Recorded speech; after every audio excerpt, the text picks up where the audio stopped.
Thank you very much. Hello again. This is Jack Benny talking. And, Don, you kind of floored me with that introduction. Of course I'm in the movies.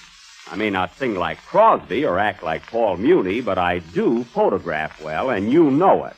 Now, that isn't just what I said, Jack. I merely said that you don't photograph as well as Gable. Now, wait a minute, Don. That might be a debatable point. After all, it is a matter of opinion. You have your side of it, and the rest of us have mine. I'm afraid you don't grasp my thought, Jack. Now, I don't mean that you're hideous or anything like that. Well, that's doggone sweet of you. What I'm trying to say, Jack, is that Gable is a rugged, muscular, outdoor type of man. You know, he goes in for sports like hunting and fishing. Well, what do you think I do? I spent the whole morning reading Field and Stream. And for your information, Don, I sleep without pajamas winter and summer. Go on, you're kidding. Oh, I am, eh? Say, Phil. Yes, Jack? You've stayed overnight at my house lots of times. I sleep without pajamas, don't I? Yeah, but you got sleeves in the blankets.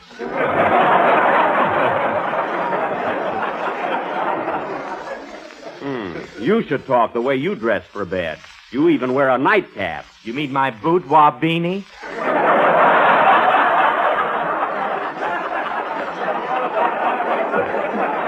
Yes. Any man that'll wear a nightcap... Well, I have to protect my hair. Oh. I can't put it in a drawer and go to bed like you do. Now, that's silly because I never wore a toupee in my life. What was that on your head in your last picture? Spinach? Yes. Well, it sure had a nice wave in it. Anyway, who started all this talk about my locks and how I photograph and Gable and everything, huh? Well, Jack, I read in the paper just yesterday that you're going to start your new picture pretty soon. Oh, is that how you happen to bring it up there? Well, yes, I am, Don, and I want to tell you, fellas, it's going to be a swell picture right up my alley. They've already sent me a script, and I'm going Hello, to... Jack. Hello, Mary. They've already sent me a script, and I'm going to... Hello, Don. How goes it? Well, hello, Mary. They've already sent me a script, and I'm going to... Hiya, Phil. Hiya, Mary. Glad to see you. They've already... Please, Mary. They've already sent me a script, and you know, fellas, I do feel that this time they've really caught the true Benny. Well, Jack, I thought your last picture captured your personality very nicely. Well, Don, not completely. It did have the outer me.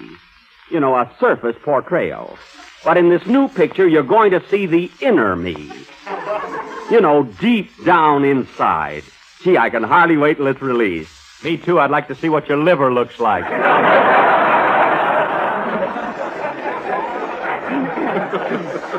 Well, that's not what I meant at all. Well, tell me, Jack, what kind of a part are you going to play? What characters? Well, Don, it's something very human. Something that everybody understands. And still... Did Kenny get here yet? No. And still, it has its humor and deep qualities. I feel that at last... That guy never gets here on time. Mary, I'm talking. Oh, then I don't blame him. Anyway, fellas, in this new picture, I play the part of a kleptomaniac. A kleptomaniac? Yeah, you know, one of those fellas who imagines he's sick all the time, you know. You know, a fellow that's always taking pills. Why, that's hypochondriac. A kleptomaniac is a thief. Well, anyway, I play the part of a big word.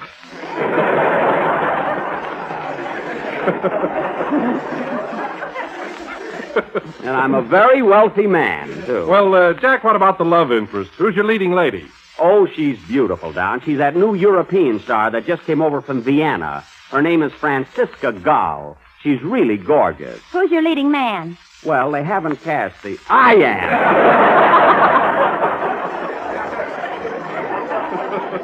Who's your leading man? Which reminds me, Mary, just before you came in, Don insinuated that I don't photograph like Gable. Why, that's silly. You got him beat a mile. Certainly. And listen, Don. Say, wait a minute. Do you mean Clark Gable? Yes. Oh, then forget it.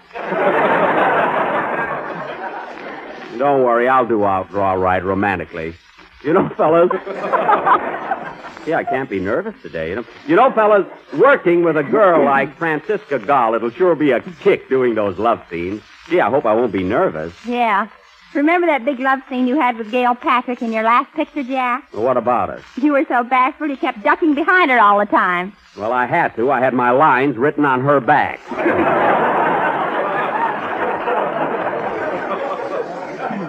And believe me, I'll learn my part thoroughly next time. You know, Jack, I'm awfully sorry you're going to make this new picture. I wish it wasn't ready yet. Why, Mary? Well, I've got the most wonderful idea for a love story, and it just fits you to a T. Oh, it does, eh? Your idea. Well, I don't want to hear it. Oh, give the kid a chance. What's it all about, Mary? Well, the scene is a desert island in the South Seas, and Jack is alone on this island with Carol Lombard. Oh, with Carol Lombard. Say, that's a swell idea. What happened? Well, when the picture opens, Carol is seen swimming away from the island, and Jack is shouting to her. Oh, she leaves me right at the start of the picture. Yes. That's a fine story. Don't complain. I had Garbo there, and she swam away, too. Oh. Say, the women take to me like a duck to water. Is there more to it? Yes. Now, here you are all alone on this desert island. Yes, yes. And you don't know what to do. Mm-hmm. So you start carving your initials in a palm tree, which later turns out to be a baboon. A baboon? This is the beginning of a beautiful friendship.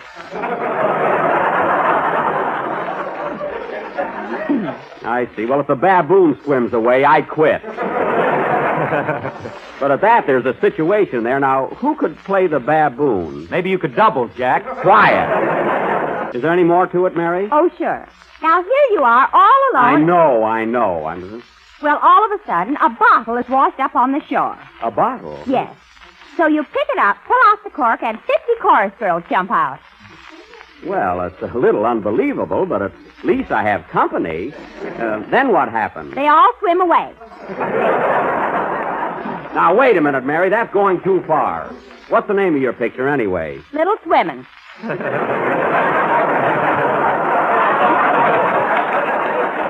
Well, that fits, but I'm not interested in it, so let's change the subject. Oh, Phil, Yeah? are your boys ready for the next number? No, they all swam away.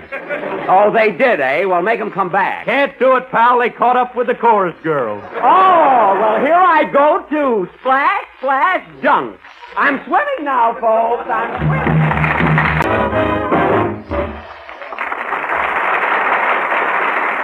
What was that number, Phil? A tango or a foxtrot? The Australian crawl. Oh, we're quite aquatic tonight, aren't we? Huh? Yes, and ladies and gentlemen, if you wish to enter this water carnival, swim to your nearest grocer, ring yourself out and say, "Give me a package of Jell-O. Gurgle, gurgle." Well, boy meets gurgle. That was very clever, Don, and certainly apropos. Now, where were we here? So here you are, all alone on this desert island. Mary, I'm not going to be on that desert island because I'm not going to play the part. Get Phil Harris to play it. Oh, no, I want the girls to swim away.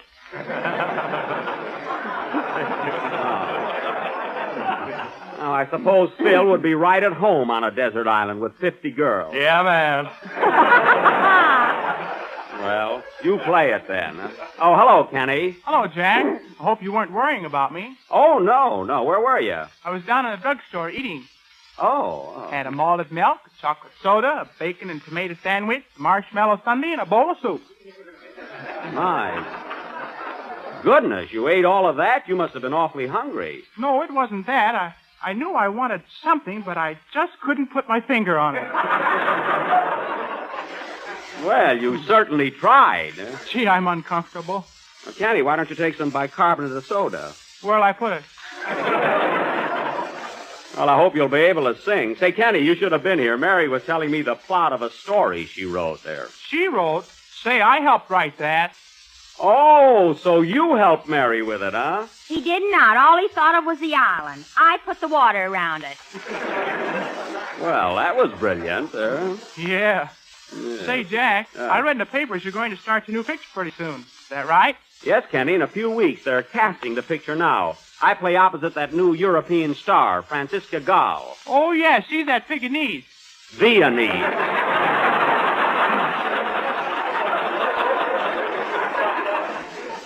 Pekingese. And she's beautiful, too. You know, she's from Vienna. Vienna? Yeah. Gee, that's a coincidence. What's the coincidence? You're from Waukegan. That's Waukegan with a W. Anyway, Kenny's going to be a pretty swell picture. And Francisca, this girl whom I married, is, say, I just thought of something. Oh, this is awful. What's the matter, Jack? I promised to call her up and make a date to read the script over with her. Mary, get Miss Gall on the phone, will you, please?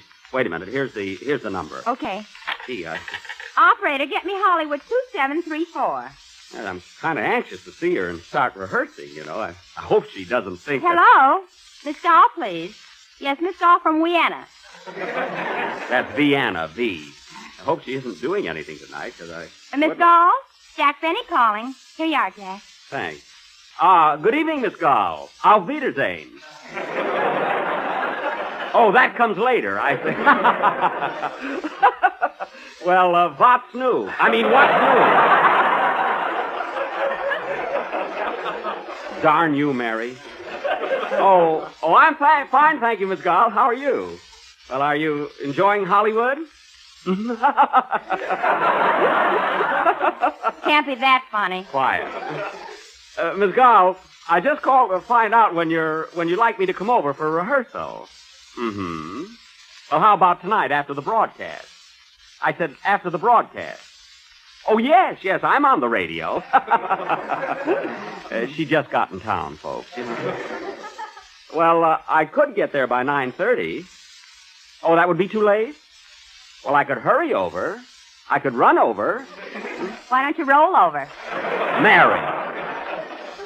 Well, all right, Miss Gall. I'll be there right after the program. Well, goodbye. What's that? Mr. Harris? Oh, do you know Phil? Well, Miss Gall, we wouldn't want any interruptions during the rehearsal, you know. You know the old saying, three's a crowd. Oh, you don't? Well, yes, if you feel... Oh, all right, I'll be glad to bring him along. The more, the merrier, I always say.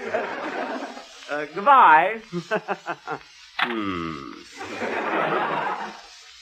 How long have you known her, Phil? Oh, about a week. I'll be glad to go along. Yes, do that. All I want to do is rehearse and get out. Surely a matter of business with me. You know. Well, I had nothing to do with it. She asked for me, and all I wanted to do... I didn't say you had anything to do with it. Well, you're not mad, are you? Of course I'm not mad. Mad? What for? Oh, Jack. Oh, go ahead and sing. I've had enough of your back talk. Oh, gee whiz. Gee whiz. Well, what are you waiting for? Someday that kid'll drive me nuts.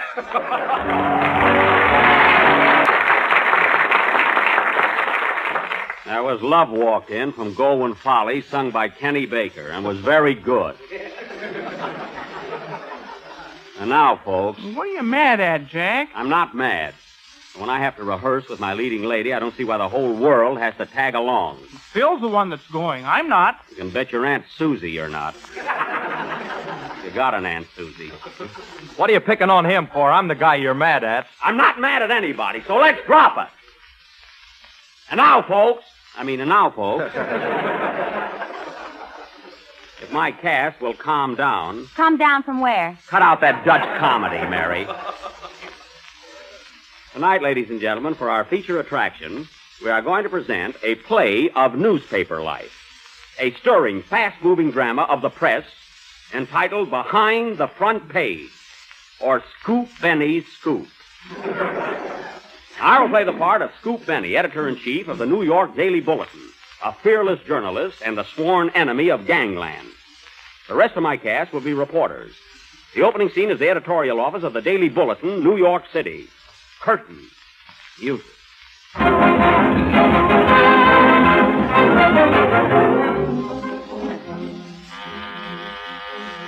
Good morning, Daily Bulletin. Daily Bulletin, just a moment, please. I'll connect you. Hello? Yeah, this is Scoop. Oh, hello, Callahan. Anything new on the Harrington murder? I'm holding the front page open. What? You know the murderer? Good work, Callahan. How did you find out? Oh, you read it in the Express.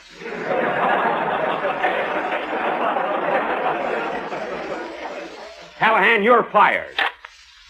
This paper's got the worst bunch of reporters in New York City. What's the matter, Snoop? That's Scoop. Callahan found out who murdered Harrington, the banker. He read it in the Express. Well, who killed Harrington? Oh, gone. I forgot to ask him. Here's 3 cents. Go out and buy an Express. It's a nickel now. Well, let it go.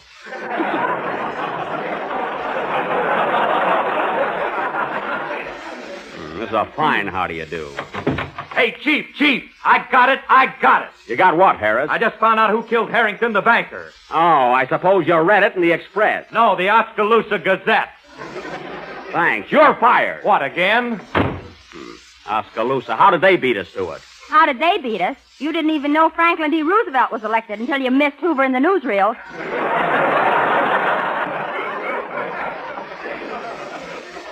Boy, you should talk after that assignment you were on today.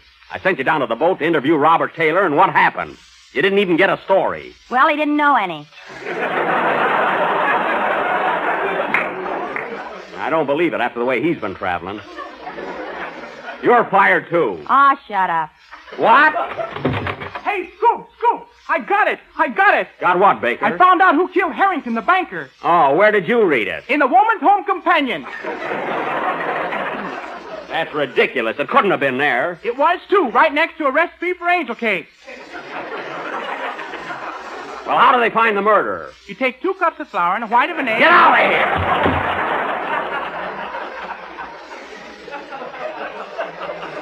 I wonder I'm not a nervous wreck with this staff around.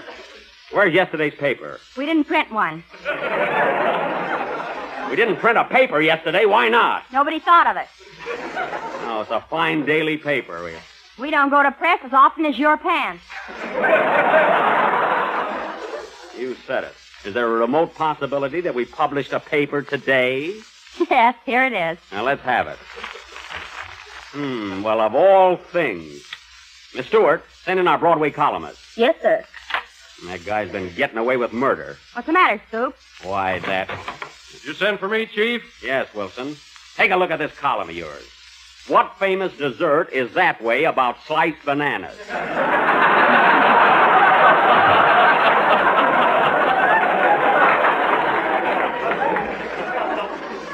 That's fine. Well, what's wrong with that? And look at this.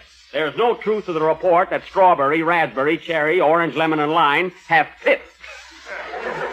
That's fine news. Why, Chief, people will eat that up. They'll eat what?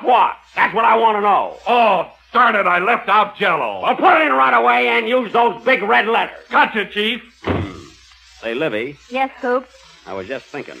I don't care who confessed to the Harrington murder. The guy behind that killing was none other than Nails Mulligan. Nails Mulligan? Yes, and I'm going to print that. You better lay off, Nails. You've been riding him a lot lately. Yeah, and I'm going to write him right out of town, the rat. Come in. Hey, Chief, I got it. You got what? The measles. Run for your life.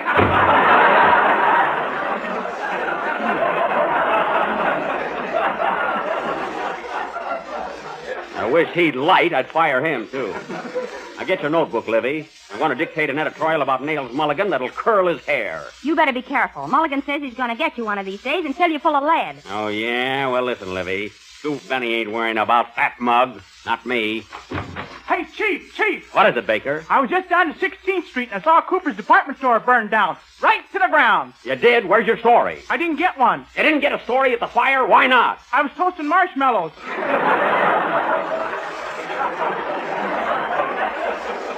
Baker, that's the last straw. You're fired. Okay, see you tomorrow, Chief. Darn it, nobody believes me. Say, Scoop, What? are you going to run that editorial about Nails Mulligan in tonight's edition? Yes, I am, and I'd like to see his face when he reads it. The skunk. We can't say skunk, folks. Well, I'd be on my guard if I were you. Ah, forget it. Hey, Chief, here's a package just came for you by special messenger. Looks important. Let's have it. Don't open it, Scoop. Why not? Maybe it's a bomb. Sure, it might be from Nails Mulligan. Yeah, I better not touch it. Let somebody else do it. Where's that guy I hired last week to open packages? He opened one. Oh. Well, when he comes down, fire him. Hey, wait a minute. You hear anything? Listen. I do. It's ticking. Then it is a bomb. I better throw it out. Don't do that. It's valuable evidence. Valuable evidence.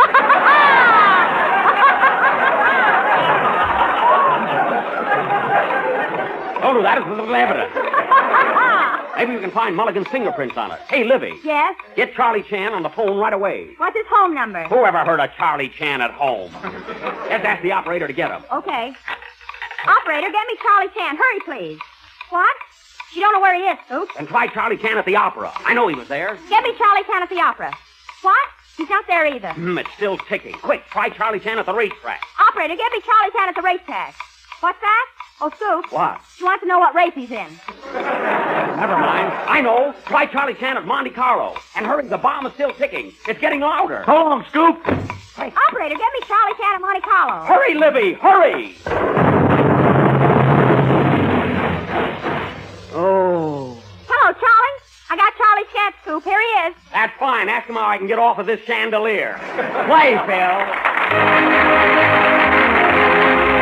This is the last number of the 17th program in the new Jell-O series, and we'll be with you again next Sunday night at the same time when we will present our version of Samuel Goldwyn's masterpiece, Hurricane.